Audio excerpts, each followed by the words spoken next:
নিয়ে গেল, নিয়ে যখন হামলা করলো, হামলা করে ডাইরেক্ট কি বলছে, আলম পরিকল্পিতভাবে আমাকে মারধর করতে অগ্নে। সে আমার নাম ডাইরেক্ট কিভাবে বলে?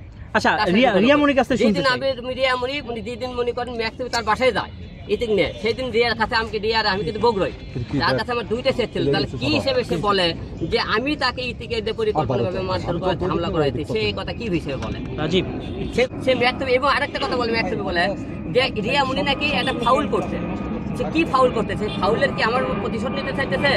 রিয়ামণি আমার পাশে আসে রেখেছে, কি প্রতিশোধ নিতে? রিয়ামণি কি ফাউল করতে বারবার বলে?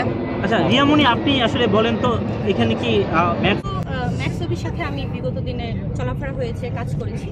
কার দূর কত দূর সেটা আসলে বোঝা যায়, যে যার সাথে চলে সেটা বোঝা যায়।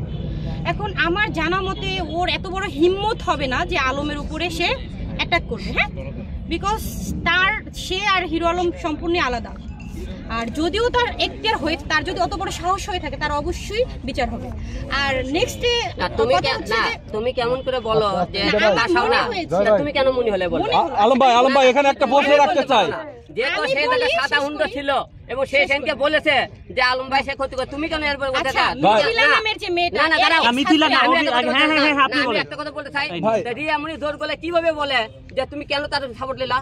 তার মানে কি রিয়ামণি এখনো কেমন ম্যাক্সুপির খাওয়ার সব তুমি আমার শেষ করি ভাই ম্যাক্সুপির কথা বলতে গেলে রিয়ামণি